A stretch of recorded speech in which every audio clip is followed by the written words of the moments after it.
to the world of data, because when I talk about enterprise, I'm talking really about not just AI, but AI, data, analytics, also digital transformation. The whole thing all goes together, because you can't really have one without the other.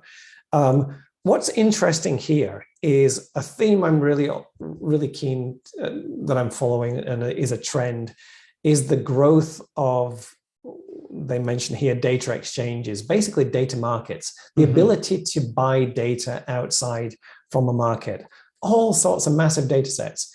And what I thought was interesting about this release is putting data sets together. So not just having here, IBM Watson's got AI-driven, they've got an advertising platform that's AI-driven, but now they're plugging in weather.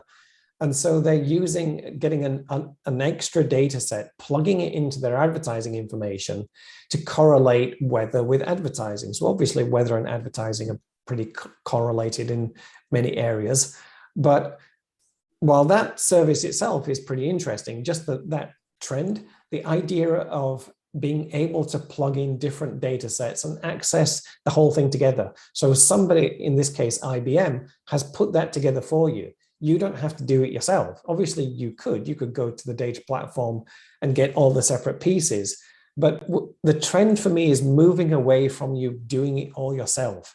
It's you want to try and go to a data somewhere that's got the answer, not the data. And here with IBM putting the data together, they're getting you closer to an answer and further away from you having to put the data together yourself. So that looks like it's kind of moving us along that trend line, which I found interesting. Yeah, that was always a funny story to me when IBM bought, well, IBM Watson is its own sad tale, but when they bought the weather company, and they seem to have turned that into a really viable business. So that's kind of an interesting sort of backstory to getting here. I think what's really funny and sort of ironic to me is that IBM, who's been struggling to build cloud businesses for years, is finally capitulating here and saying, yeah, we're going to take this thing and we're going to resell this data on the AWS Data Exchange. Not the first time they've taken their assets and put them on Amazon, because they just know that it's the largest cloud player and they're never going to catch them. So it's just yet another example of the capitulation of just, okay, look, if we want to find a big audience, we have to go to the large cloud player, i.e. AWS. I wouldn't be surprised if they release this on, unless they've done it exclusive, if they release it on Microsoft Azure Marketplace as well. Yeah. So here's that, moving on from that, I took a look because of that article at AWS's data marketplace, and it's huge.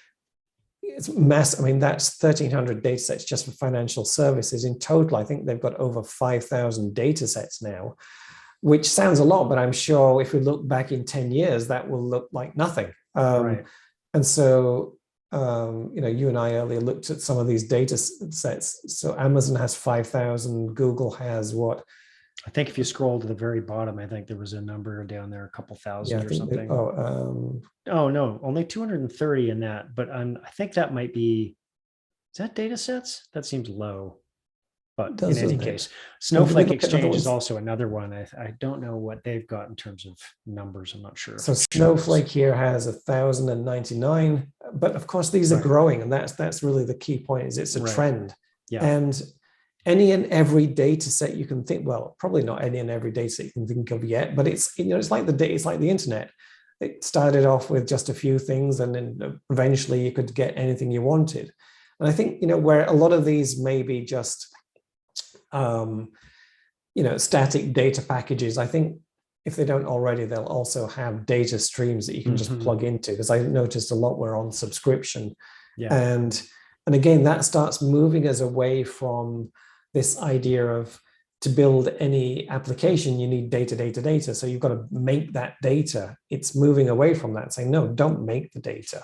If you can't get access to just somebody answering the question immediately, build your model with some data that's already out there, because we're getting to the stage now where you can potentially go onto a market like this, just type in something, and you know what, there's the data already. You don't have to build it yourself.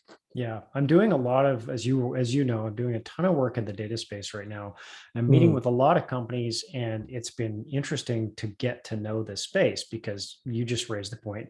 If you're going to build something, you need to go get some data, and even that, it sounds simple, but yeah. it's not, because you have to know what problem are you trying to solve, Mm, and therefore what kind or kinds of data do you need, at what volume, from what sources, and mm, is it rich enough, and is it de-biased enough, or is that something you need to do? Is it too biased in one direction or not complete in one direction?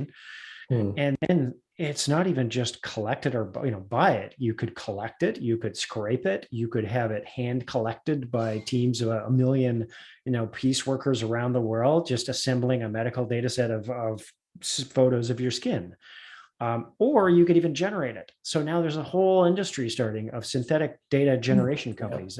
Last I had a list was 60 different companies, all in Series A or seed, Yeah. all I've recently building been synthetic advising data one sets. in that Crazy. space. Yeah, it's a whole new world. So yeah, the appetite for data is immense, and the market is quite complex. Yeah. You were telling me about this one, weren't you? Yeah, Explorium is a really interesting team. I've met a number of the folks on the team, founding team and marketing team, and their problem they wanted to solve, just to pick on them, I'm sure there are others, but they said, look, the biggest issue is a company says, oh, we're going to go to Bloomberg, and we're going to go to Dun& Bradstreet, and we're going to maybe even go to one of these data exchanges, and we're going to buy 3, 4, 5, 6, 7 data sets and then Mm, bring them back. And well, guess what?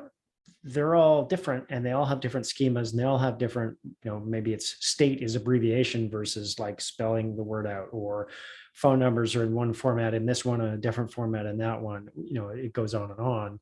So they have to rationalize all the data, and then analyze, kind of fusing all of these data sets, and then just kind of putting them through the models, doing the training, and saying, were these even any use?